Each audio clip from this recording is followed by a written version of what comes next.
Bonjour, nous allons voir au travers d'un exemple comment réaliser un test de comparaison de proportions. Pour cela, on dispose de deux échantillons extraits de deux populations différentes sur lesquelles on va comparer les proportions. Ici, on souhaite comparer le taux de fertilité chez les caprins en fonction de la technique utilisée. Avec la première technique, 162 des 250 chèvres inséminées ont été fécondées. Avec la seconde technique, 111 des 150 chèvres inséminées ont été fécondées. Au vu de ces échantillons et au risque de 5%, peut-on affirmer que la seconde technique permet un meilleur taux de fertilité? Autrement dit, peut-on dire que 111 sur 150 est significativement supérieur à 162 sur 250? Pour ça, nous allons réaliser un test de comparaison de proportions. Un test se base sur des hypothèses. L'hypothèse à 0, l'hypothèse nulle, c'est que la seconde technique ne permet pas un meilleur taux de fertilité, c'est-à-dire que le taux de fertilité avec la seconde technique est le même qu'avec la première technique.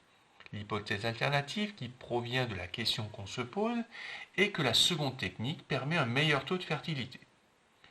Pour décider entre ces hypothèses, il va falloir définir une variable aléatoire de décision. Cette variable aléatoire-là dépend de deux variables aléatoires, F1 et F2, qui sont les proportions sur chacune des populations des taux de fertilité que l'on a observés sur nos échantillons. Avec ces variables aléatoires F1 et F2, nous allons pouvoir définir la variable aléatoire de décision, U, qui, sous l'hypothèse A0, est définie par F2 moins F1 sur racine carrée de pi fois 1 moins pi fois 1 sur 250 plus 1 sur 250. Cette variable aléatoire de décision est distribuée selon la loi normale centrée réduite.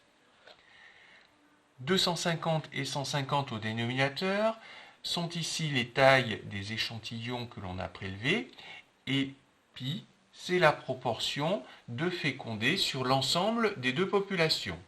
Cette proportion pi, on ne la connaît pas, il va falloir qu'on l'estime. On va l'estimer par pi chapeau égale 162 plus 160 plus 111 sur 250 plus 150, qui fait 273 sur 400. Ça correspond à la proportion de fécondés sur l'ensemble des deux échantillons réunis.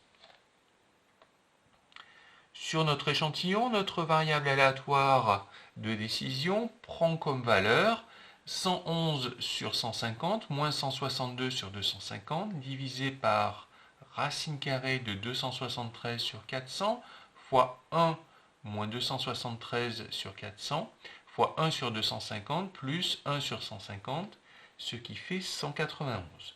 Nous voulons savoir si la deuxième technique permet un meilleur taux de fertilité que la première. Nous avons donc un test unilatéral droit. On fixe le risque à 5%. Nous avons donc une valeur critique à déterminer. Cette valeur critique, c'est U0,95 qui vaut 1,645. On l'obtient avec la calculatrice TI ou Casio avec la fonction inv-normale ou inv-norme CD. Ça nous permet de créer le schéma et la règle de décision. Si la valeur calculée est inférieure à 1,645, on accepte à 0, sinon on rejette avec un risque de 5%. Ici, notre valeur calculée est de 1,91, elle est supérieure à 1,645, donc on rejette à 0. C'est donc H1 qui est considéré comme vrai, c'est-à-dire qu'au vu de ces échantillons et au risque de 5%, on peut affirmer que la seconde technique permet un meilleur taux de fertilité.